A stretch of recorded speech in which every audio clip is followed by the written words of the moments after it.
for peeps to pop up. All right. Mm-hmm. So we just wait.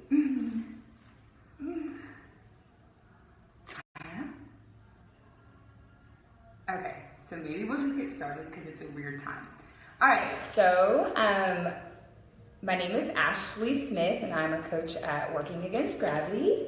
My name is Mel. And you know us, but we're just being formal. Okay, so today, oh yay, we got our first one. Okay, so today we are actually going to talk about being present while we eat. So we are no way coming from a place of like expertise. Like this is more like our journey and things that we just want to share with you because that's what we love doing. We love taking what like we learn and just share it. So first we're going to talk about what does it mean to be present while we're eating. So Mel, what is that for you? Okay, so for me, being present when I'm eating is giving my undivided attention to my meal.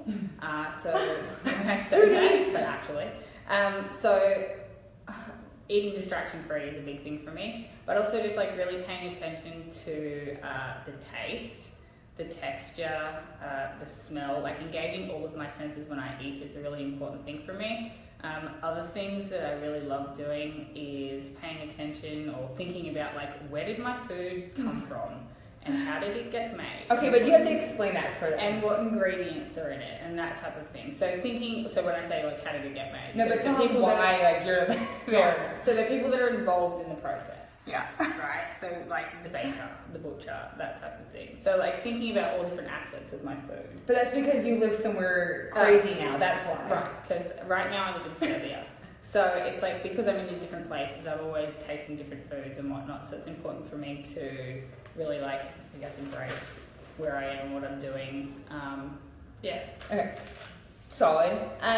So for me, like when it comes to being present with my meal, it means like how am I approaching this meal? Like, and that took a lot for me to realize. Sometimes like we go to eat and we're really, really frustrated. Like we just had like a phone call with somebody, or maybe we're in the middle of work and like we just had like a crazy moment. Like I remember like when I used to teach, like I would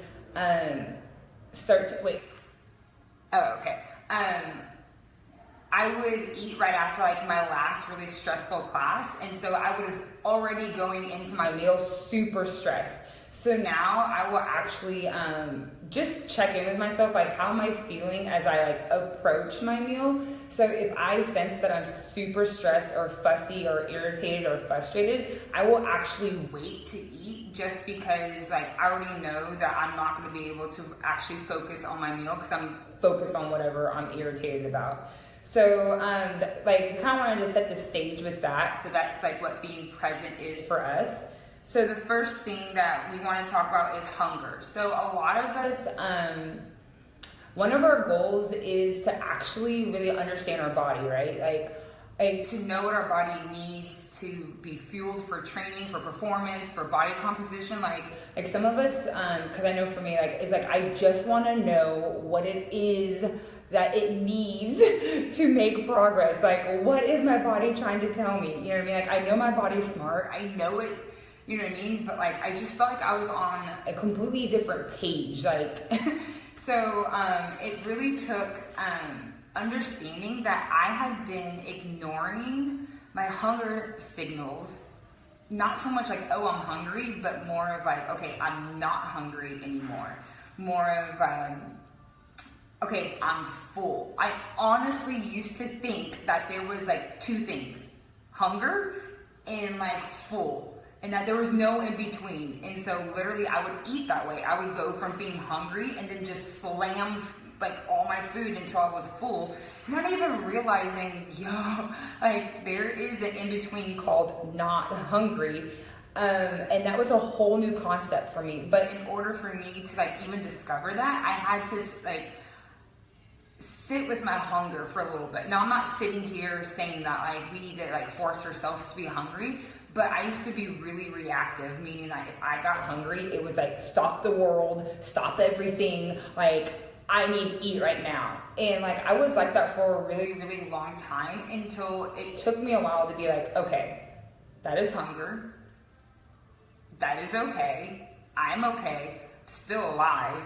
I may not be at my best, but I am okay. Like, so therefore, like, hunger stopped being an emergency and it wound up just being needed, something that I needed to like eventually address. So the biggest thing, which I'm gonna tie up with that, is that we have for so long overeaten, which then has like numbed our ability to listen to our body, to know, hey, I'm not hungry anymore and it's okay to stop. And the only way that we get better at that is just practicing. But like we can't practice if we're actually not present with our meal. So that kind of like, we're gonna switch up. We're gonna go into like distraction, because I feel like that kind of ties into that. So distraction free eating, why is that huge for you? Well, I guess that goes back to like obviously being present with my food, but also just recognizing like what I'm eating, how much I've eaten, that type of thing. You were saying something earlier, because we were trying to be professional. What were you saying about like whenever like you watch somebody? Oh, okay. So like one of the biggest things that I'm sorry, it's all coming back to me. So like something that like for me, I'm someone who like really takes on people's like emotions sensitive to people, other people's reaction, energy. Energy. That's the best way to describe it. So if I'm sitting beside somebody and they're eating really fast, I find that like I might start eating really fast, similar to like in a workout. So if somebody's moving really fast, like I start doing that too.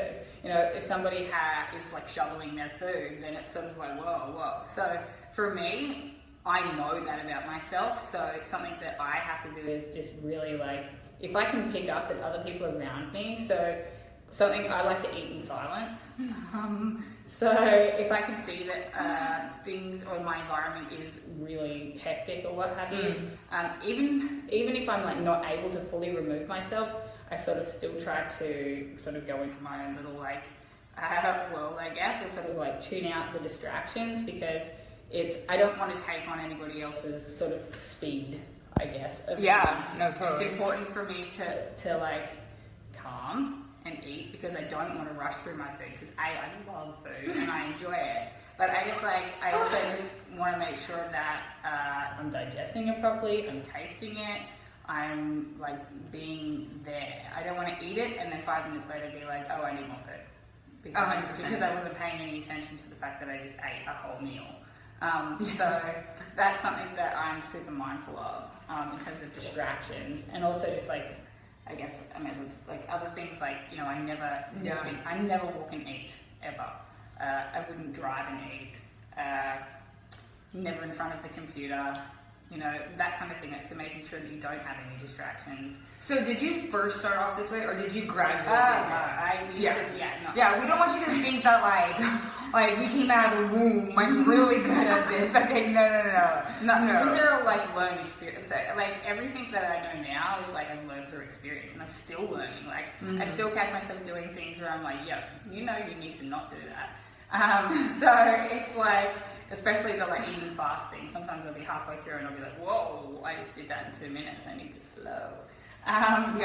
So a lot of us think that like, so I know a lot, I've been like really asking my clients to be present when they eat. Like that was like last week's thing.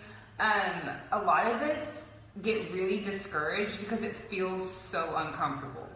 That is like one of those things where if it feels really uncomfortable and you feel this really strange pull to like distract yourself, to like look at your phone, to think about this, do that, like I will not like stop pulling for those things, but then I'll be like, oh, well, what else can I solve in my head as I'm eating? And so like I'll joke with my clients that like, we don't need to solve world problems when we're eating. That it is okay to give yourself permission to be like, you know, my feta and sea salt tastes amazing, and that makes me happy right now. Like that makes me happy. And I think that getting to that point comes through like practicing being present. And it's like Adi always says, like practicing meditating, like, that's actually it. Like, it's okay if you suck at it. Like, that's actually the point. And so, like, I know that for me, when I catch myself trying to solve a world problem or just doing something else or start to go and grab for my phone, like, I'll just be like, okay, it's all right. Like, it doesn't mean that I fail, suck, or just can't do this. It's just like, all right, just bring it back. Just bring it back slowly. My feta still tastes amazing.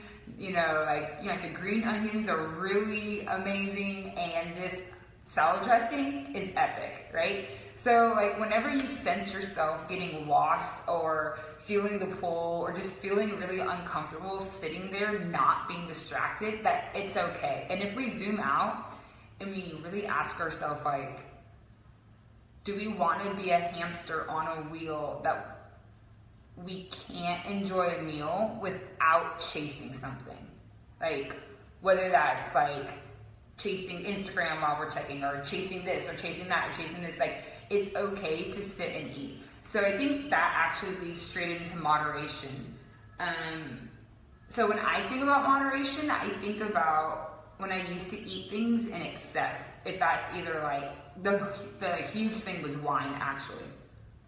Like, going from drinking a lot to how do you then get satisfied with one drink? Like Coach Ashley, like, that is impossible. Like you're asking me to do something unreasonable. Well, here's like my journey with that. When I know that I can drink an unlimited amount, like when I used to drink an unlimited amount, right? I didn't actually even care to taste the first taste. I didn't care about the first glass. Why? Because I had like the rest of the bottle. Like, it didn't matter. Like I actually didn't appreciate how it tasted, because I had like this idea of like, it's okay, I have like so much more. And like, we can apply this to cookies, we can apply this to cupcakes, we can apply this to any snack food that you love. Like we actually take for granted what it actually tastes like in the beginning, because we're just meh, we have the whole thing to finish, right?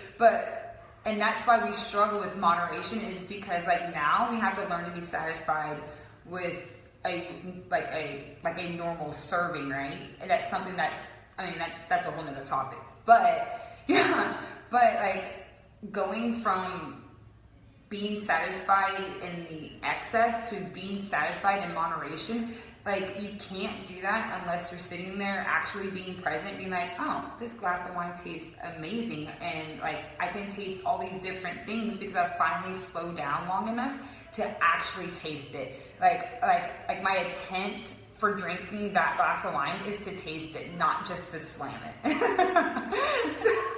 What's the truth? Okay? So like, what you're saying is like, well, I mean, that's what we were talking about before about, like, I think in food, there's an abundance of food, yeah, right? So it's like a scarcity mentality, like abundance mentality. Like, there's always going to be another Snickers bar from the store. There will always be another cookie. There's always going to be another opportunity to have a glass of wine. And then that's actually a really solid point. Right. There's when is there never not going to be? You know what I mean? Like like if we look at proof or like past like experiences, like there's always been another glass of wine. Yeah, like there's no famine on grapes. Right. There's always been like another chocolate bar. Like, you just go down the street. So it's like, you know, when I think I'm never going to get this again, like, let's be real. Like, there's a pretty good chance that I could get that if I needed it today. Right, like outside, whatever.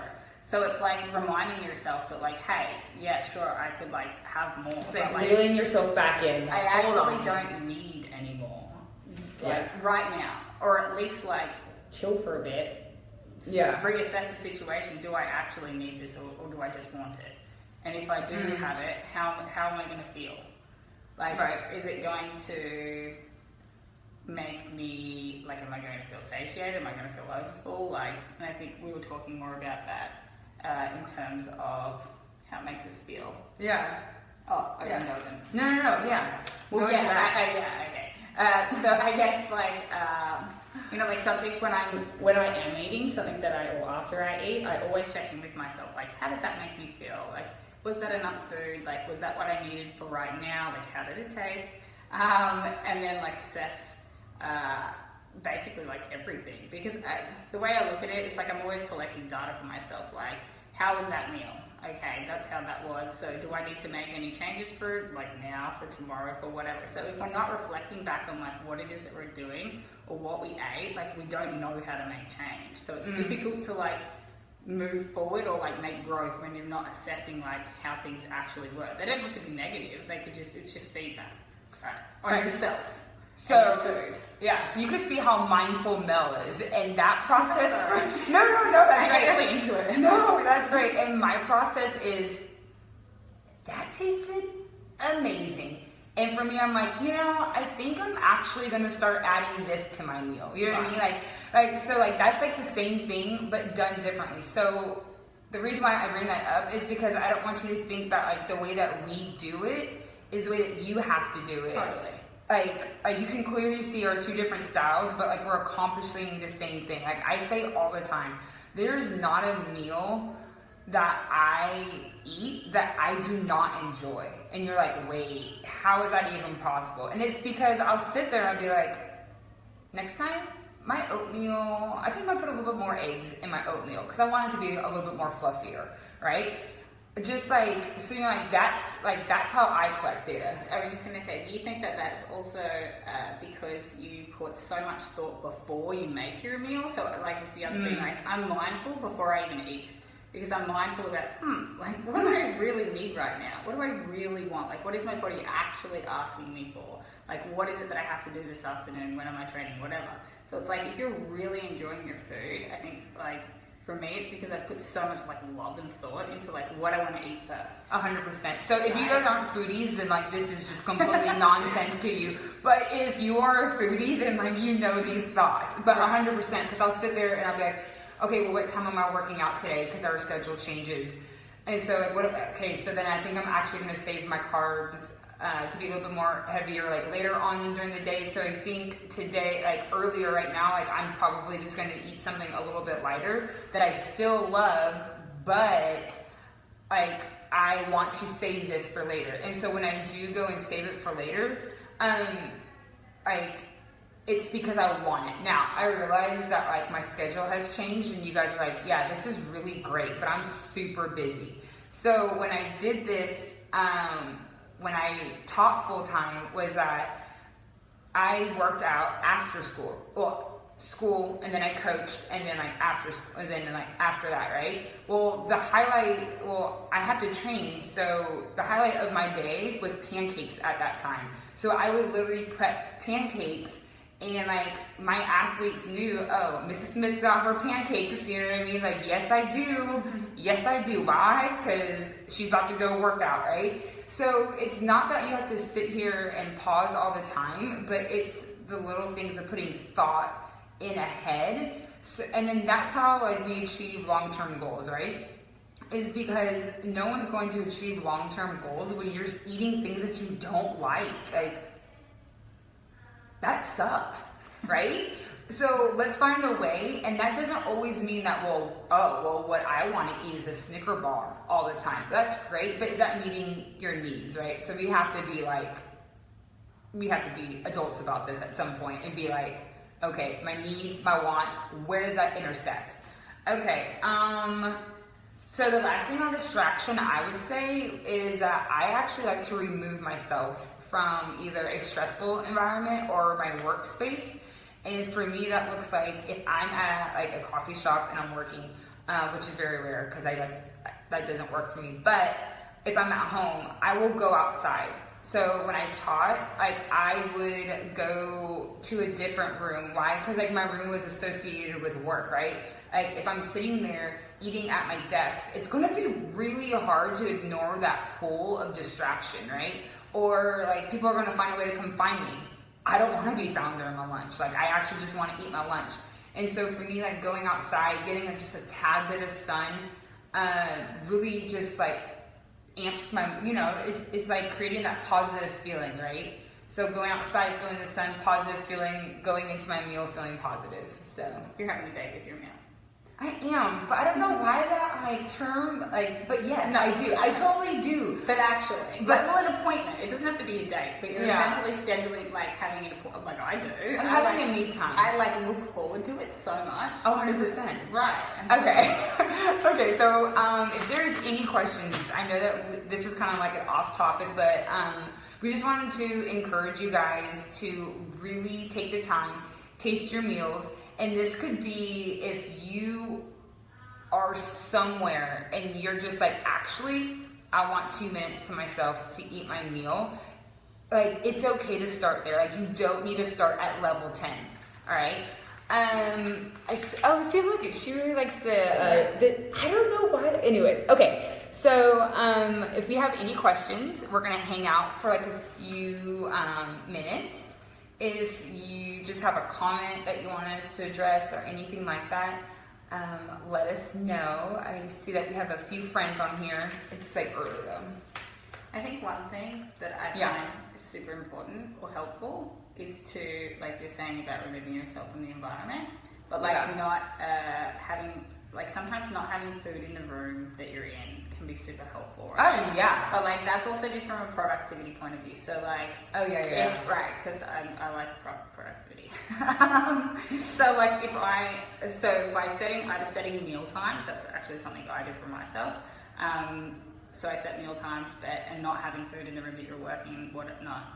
You can focus more on the task at hand. Like I don't want to be fighting myself about like eating my snack and like having to do whatever it is that I'm doing. Like I would rather work towards a short-term goal of like getting X done before I need to like break or what have you.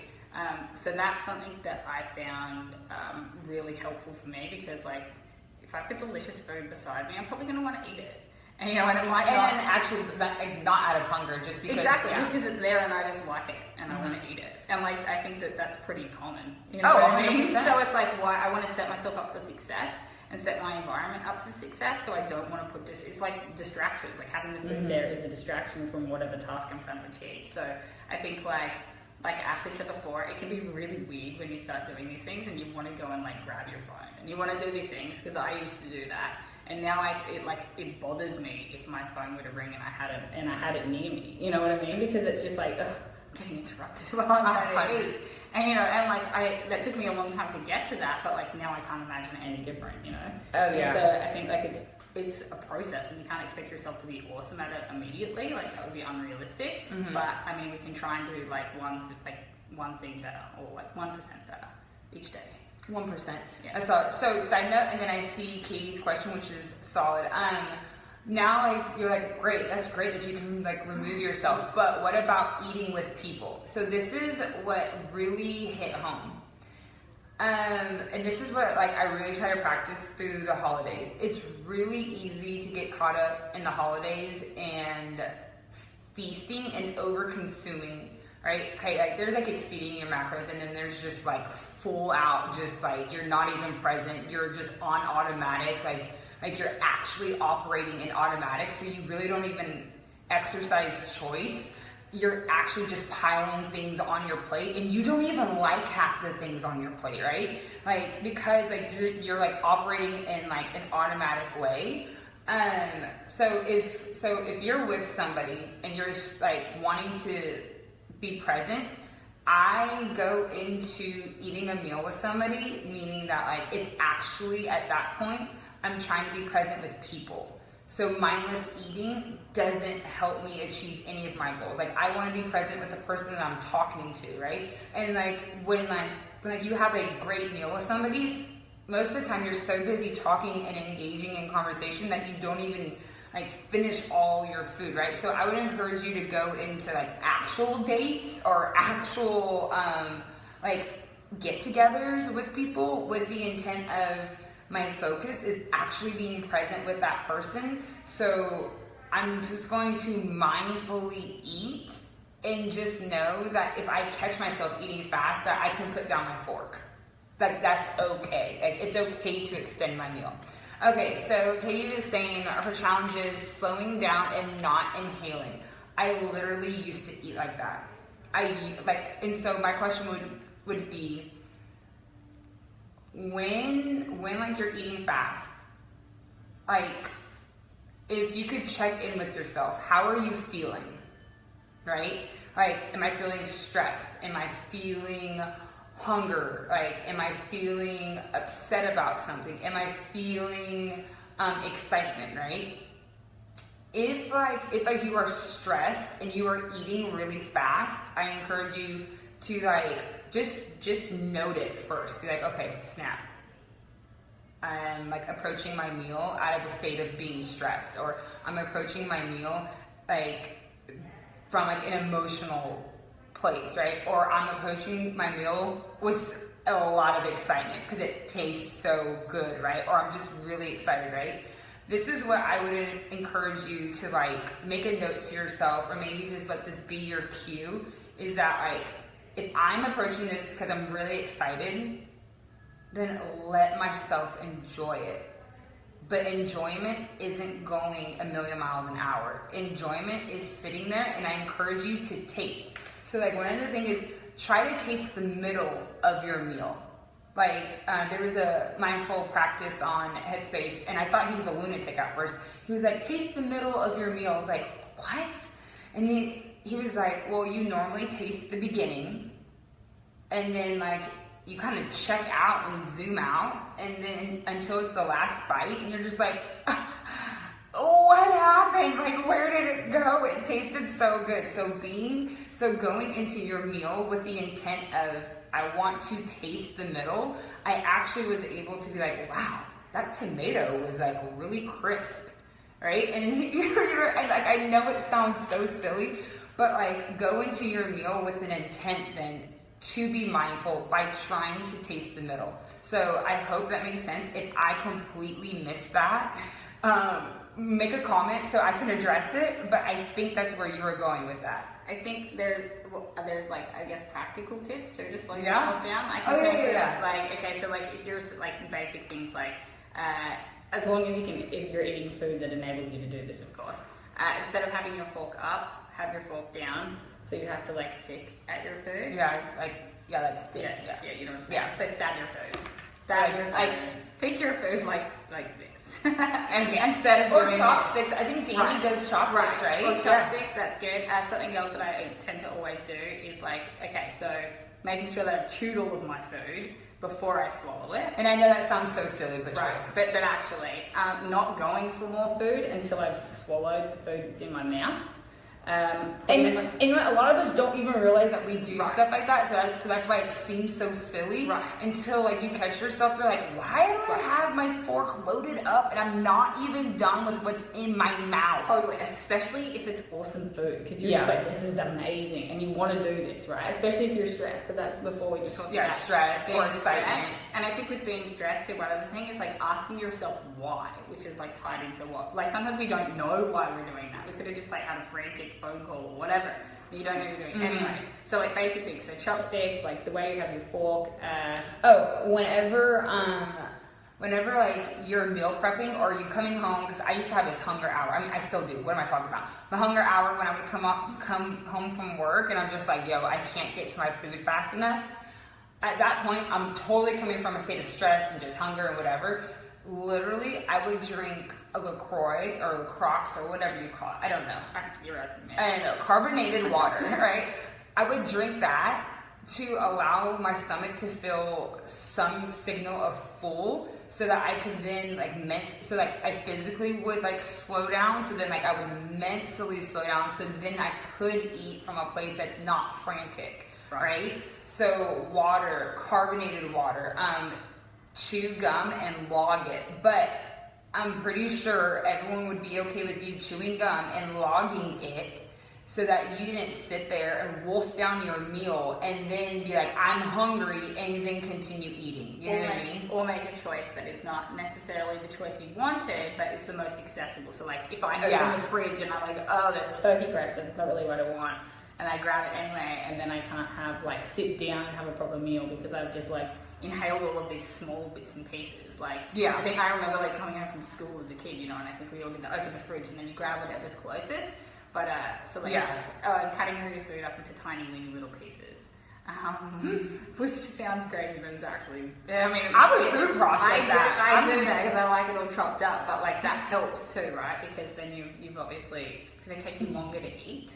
And just taking just breathing. Yes, Sarah, the hunger hour is real. I don't know what it is. It's legit for me. It is between like 3 and 6. It's probably why I work out during that time, because like there's just no rhyme or reason. You know what I mean? Just drink carbonated water, get your pre-workout, and go work out, because sometimes hunger is, you know what I mean? So those are our practical tips. If you have any practical tips that helps you slow down to then be able to enjoy your meal.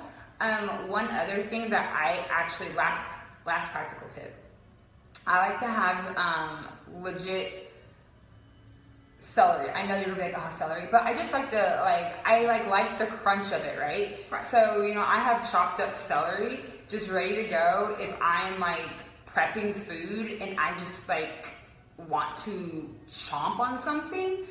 Celery, log it, just make it a planned snack. Like, not every habit is, our goal is to go from 0 to nothing. Like that's really, really hard and very rarely leads to success. What we want to do is slowly change it, slowly over time. So like one way to bridge that gap is just having a planned snack that doesn't eat up a lot of macros, ready for you whenever you get home. And this doesn't have to be gourmet. Like literally celery. It's probably because I'm lazy. So celery, you know what I mean? But I think that's it. Like I said, if you have any questions or comments, we will address it in the comment section. We love this, and we hope that you don't think that we're too weird now. But we did just have a foodie conversation, and And we thank you for your time. Yeah. All right. Happy weekend. Yes, happy weekend.